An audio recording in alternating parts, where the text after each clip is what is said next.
My fiancée dumped me by text saying she found someone else. I replied, finally, and accidentally started a war. She expected heartbreak, panic, maybe begging, but my calm response shattered her entire narrative. Within hours, friends, family, and strangers were blowing up my phone, while she spiraled trying to regain control. What started as a breakup text turned into a public unraveling I never saw coming. Hi, I'm Jake, 32, and last month my life blew up when my fiancé texted me. I found someone else. Deal with it. So I replied, finally. Let's rewind. 2 months ago, I was engaged to Madison. Blonde, brilliant, Instagram famous for her plant-based lifestyle and perfect teeth. We met at a work event 2 years ago. She sold ethical candles, I fixed plumbing for commercial buildings. Opposites, but she said that made us balanced. What she meant was, she needed someone who knew how to install bidets and wouldn't outshine her in photos. The signs were all there. Her mom called me, "What's his name?" to my face. She had a folder labeled, "Wedding Inspo," with 0 photos of me in it. Our couples therapist once asked her to name one thing she admired about me. She said, "He's punctual." Still, I was in it. I'd already put down the deposit on the venue. I bought the ring. Madison had picked it out herself after sending me a Pinterest board titled "Non-Negotiable." And then came the text. Random Tuesday night. I'd just gotten off a 12-hour shift and was reheating pizza. Her message popped up.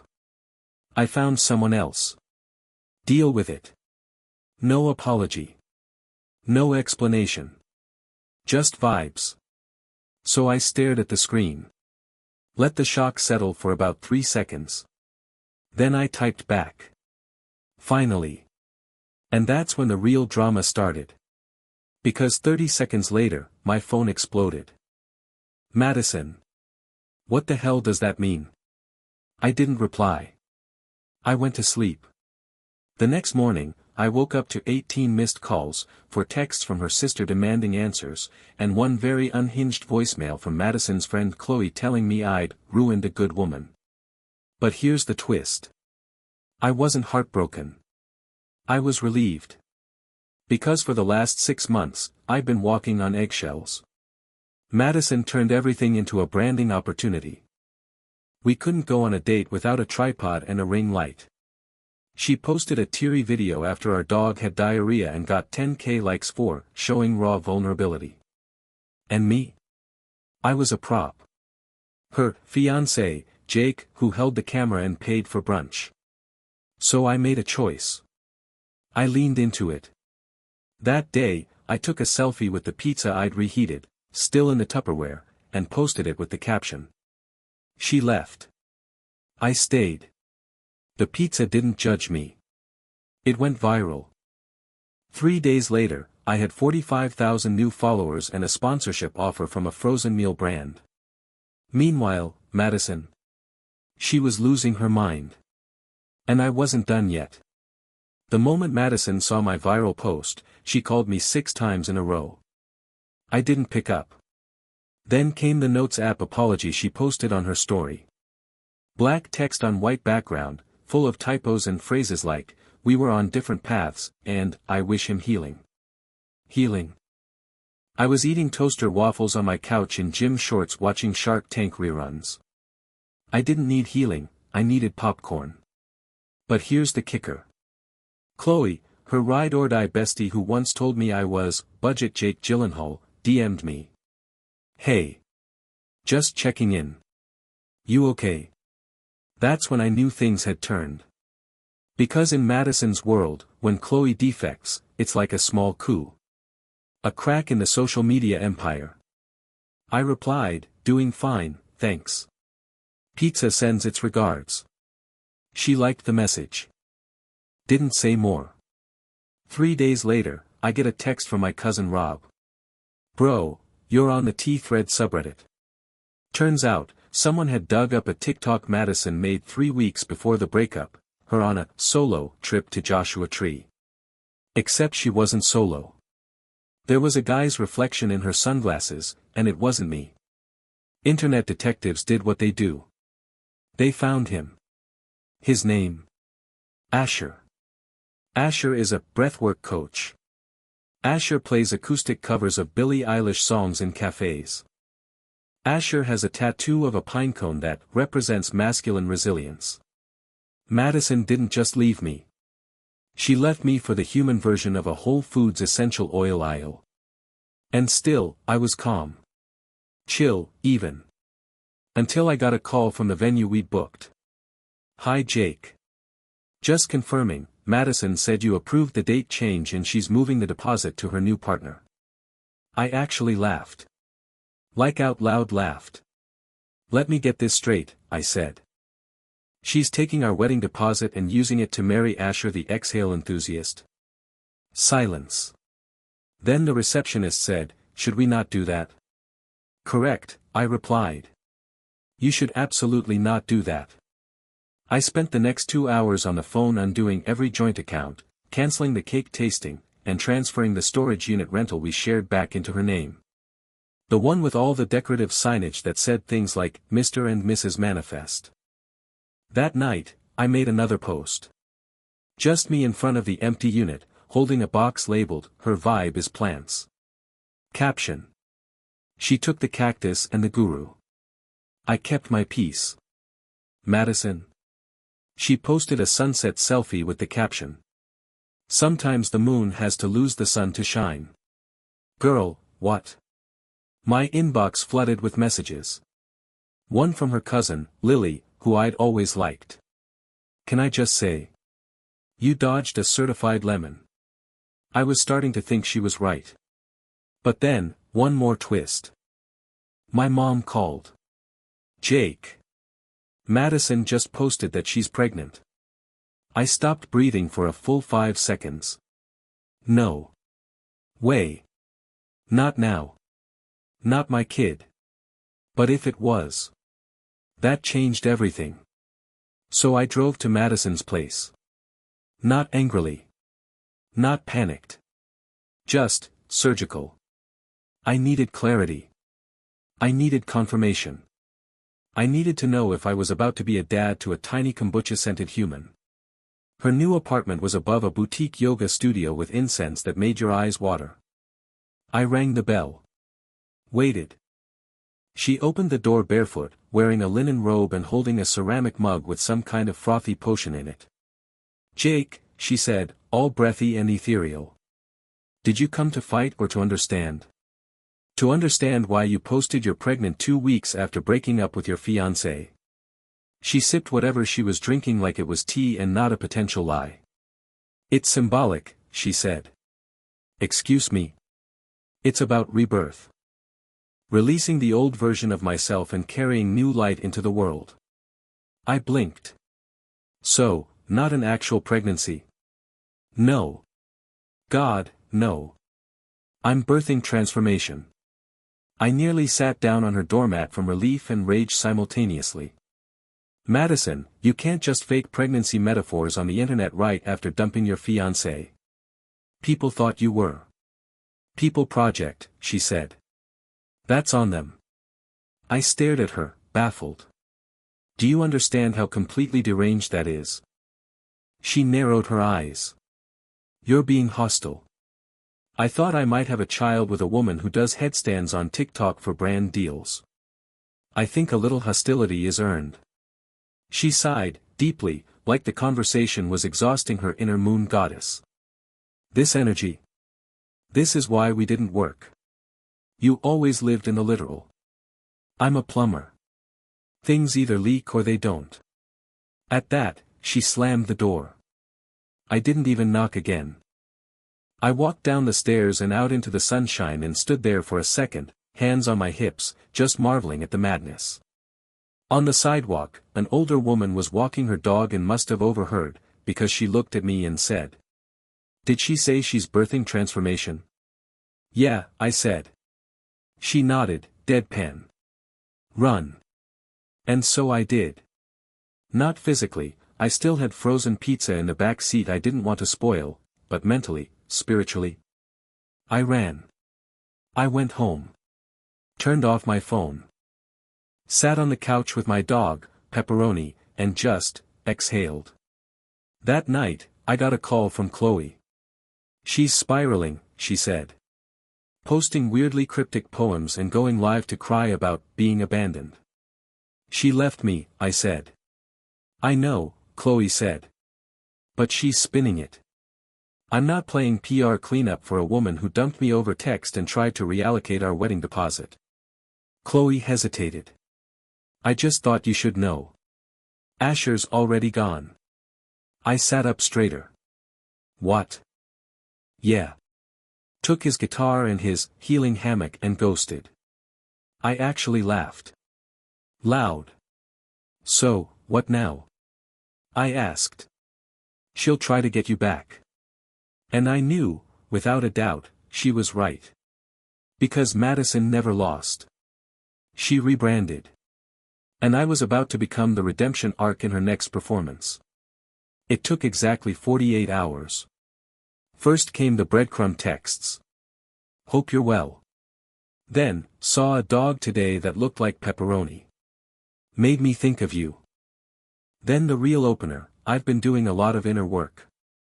Want to talk? Inner work.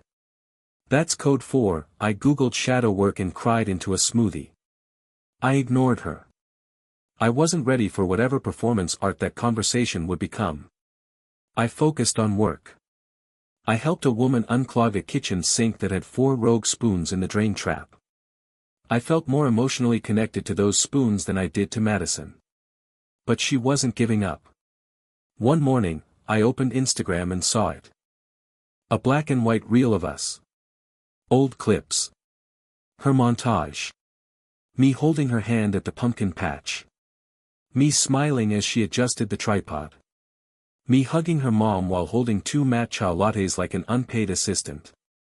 Set to The Night We Met by Lord Huron. Caption, sometimes, we don't know what we have until we post it and can't take it back.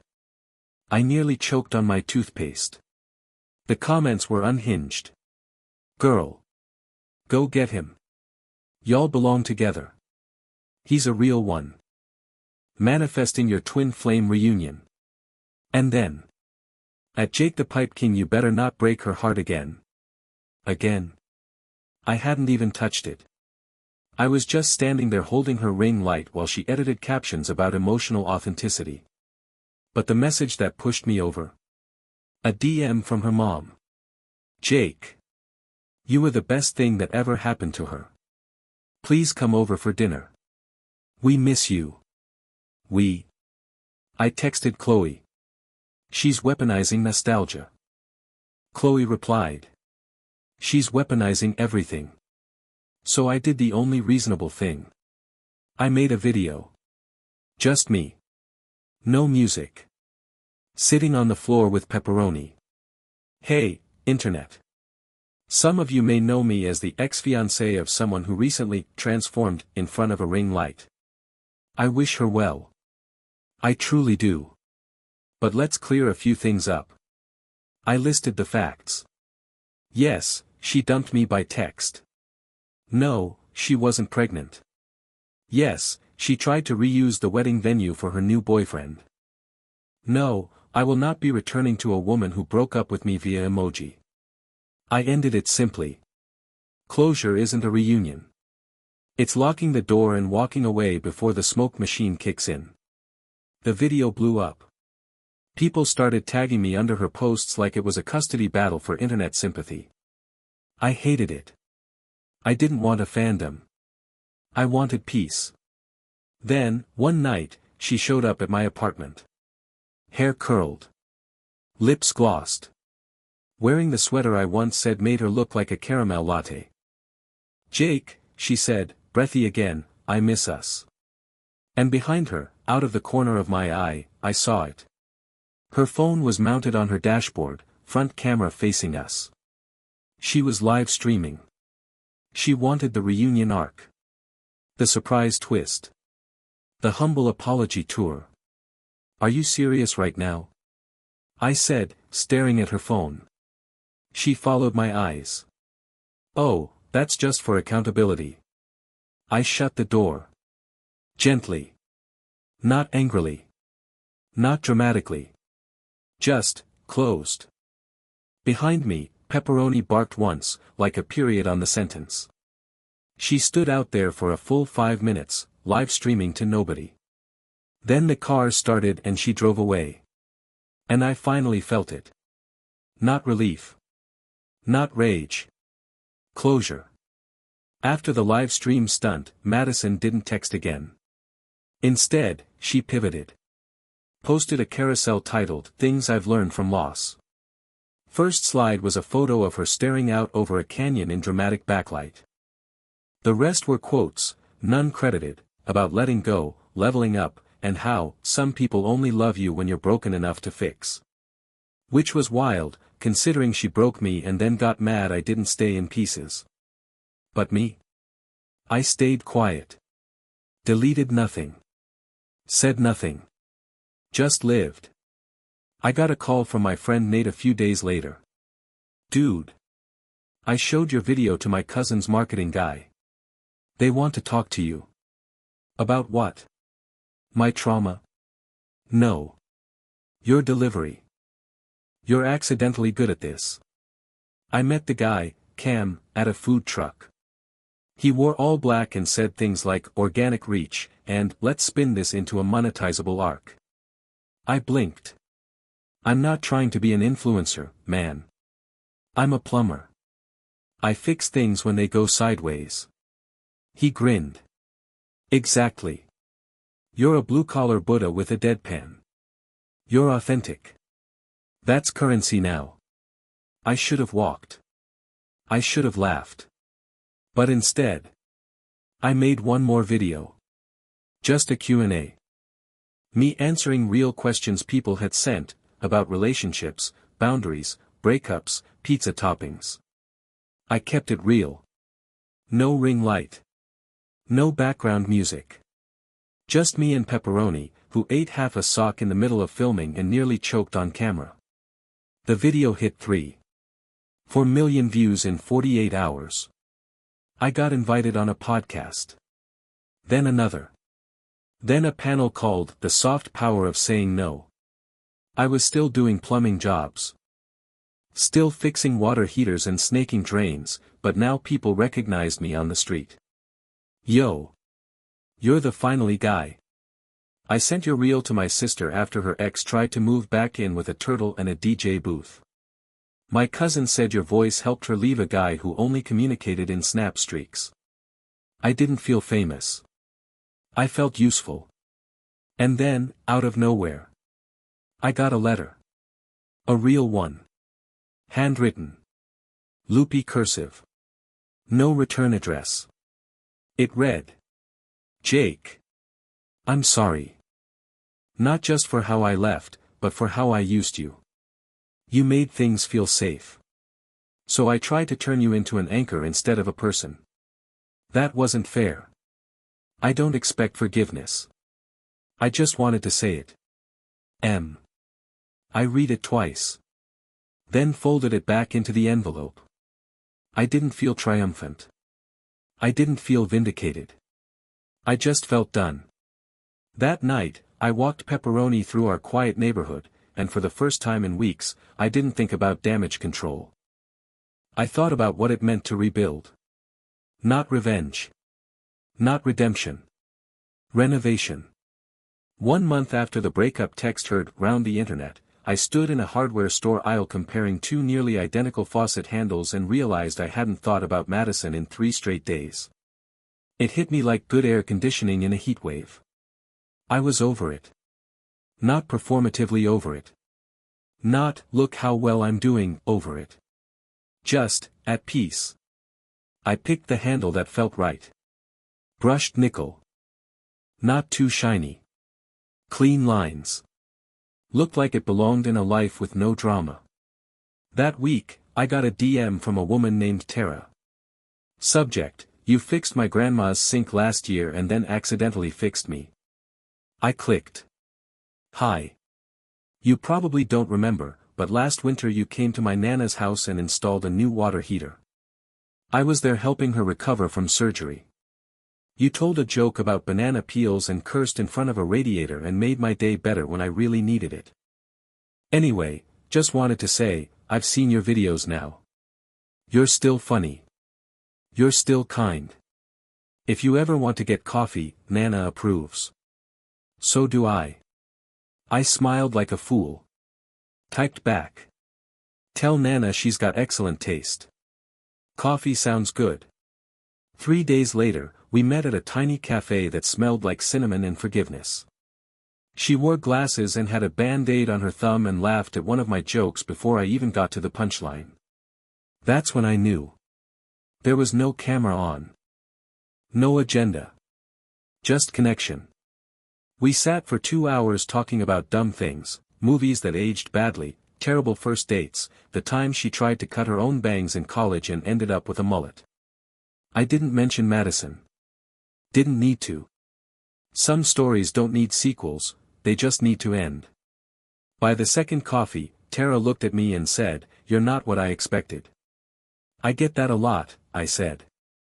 Usually from women who dumped me via text. She laughed, full and real. I paid the bill. We walked out into the sun. And for the first time in months, I didn't feel like someone who'd been left. I felt like someone who'd arrived. Back at home, Pepperoni greeted us like she'd been elected mayor. Tara knelt to pet her, and Pepperoni immediately rolled over like, "Yes, this one." Later that night, I got another notification. A tag on Madison's story. A quote about healing.